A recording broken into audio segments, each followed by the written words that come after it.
ክቡር አቶ ገዱ ያኔ የውጭ ጉዳይ ሚኒስትር ነበሩ። ከአንዴም ሁለቴ ኤርትራ ልኬያቸዋለሁ።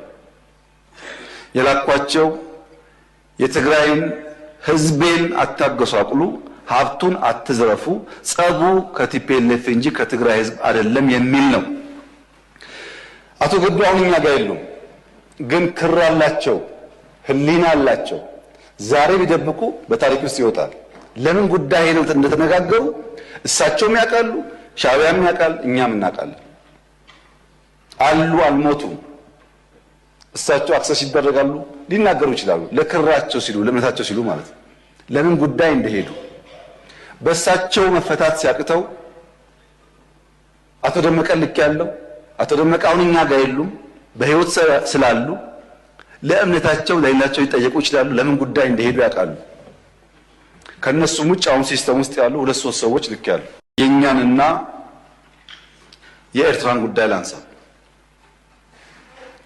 አንዳንድ ሰዎች በኢትዮጵያና በኤርትራ መካከል ችግር የተፈጠረው የኢትዮጵያ መንግስት የቀይ ባህር ጥያቄ ስላነሳ ነው ብለው ይላሉ፣ ያስባሉ፣ ይተነትናሉ። ግን አይደለም። ኤርትራ ከተፈጠረች ዘመን ጀምሮ በኢትዮጵያ መንግስትና በኤርትራ መካከል ኢሹ ነበረ፣ ታውቃላችሁ። እኛ ከመጣን በኋላ አያስፈልግም ይቅርብን ብለን ሞክረናል። 5 ዓመት ለምነናል። ጸቡ የተጀመረው ብዙዎች እንደሚያስቡት የቀይ ባህር ጉዳይ ሲመጣ አይደለም።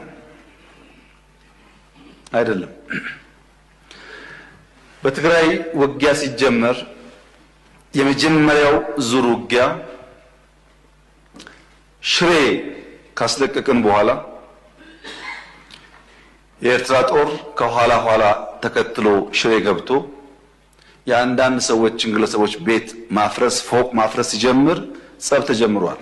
አልተናገርንም እንጂ አክሱም ይዘን ስናልፍ አክሱም ገብቶ ወጣቶች በጅምላ ሲረሽን ጸብ ተፋፍሟል። አድዋን ይዘን ስናልፍ አድዋ ሄዶ ፋብሪካዎች ሲፈታታ ሲሰርቅ ጸብ ተጋግሏል።